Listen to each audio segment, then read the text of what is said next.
Okay, well, I'll go first then. There's something, one of the most interesting bits of research that's come out of parapsychology in the last 2 or 3 years are pre-sentiment studies. And the reason I mention it is because a really interesting one's just coming. I got a preprint 2 or 3 days ago by Darrell Bem at Cornell. These studies, this is just a factoid, I mean, it's a summary of some recent research. But I find it really interesting. These studies show that our emotions influence our bodies before they happen.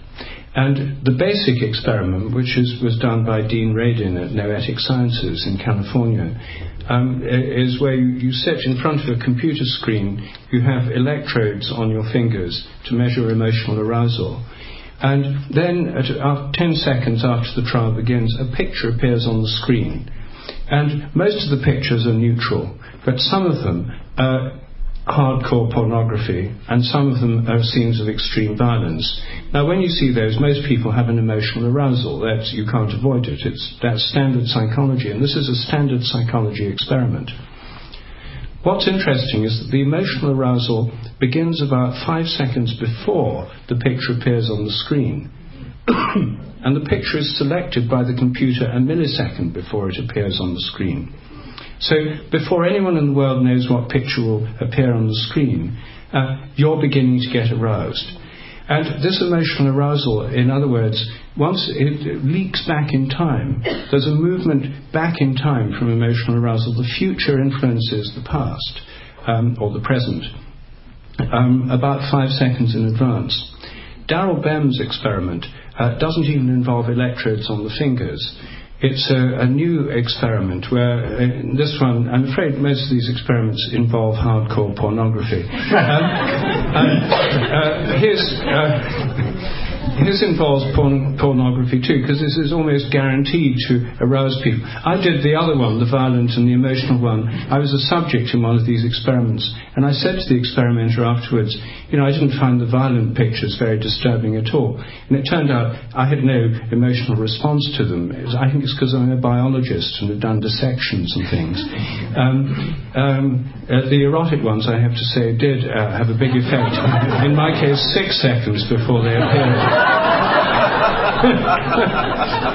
Well, the new experiment by Darrell Bem involves people sit in front of a computer, and there's 2 curtains appear on the screen, and you're told you have to guess. One of them there's nothing there, and the other one has an erotic image, and you click on the one that you think it's going to be, and the curtain draws back, and either you see nothing or you see the erotic image.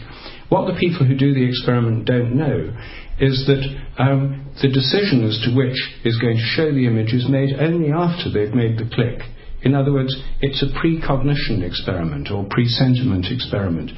There's no way they could know, and nobody could know, what's going to happen in the future. And the hit rate on those tests is not 50%, which is the chance level, but about 53%. With thousands of trials, it's massively significant statistically. He did an experiment where half the images were erotic and the other half were neutral.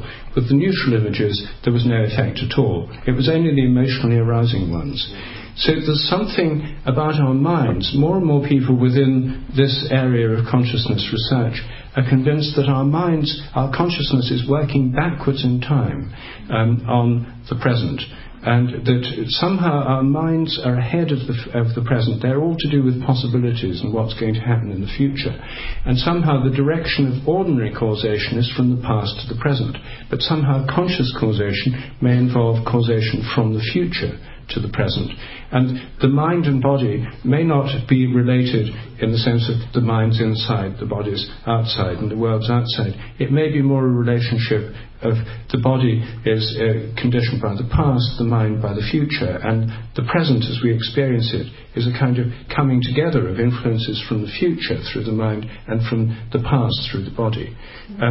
So this is the way people are thinking within this realm of consciousness studies. And these recent studies by Darrell Bem at Cornell, he's done 7 different kinds of precognition experiment, presentiment experiment. All of them involve taking standard psychology tests used in all psych labs with student subjects, and just reversing the order of causation. All of them show this effect.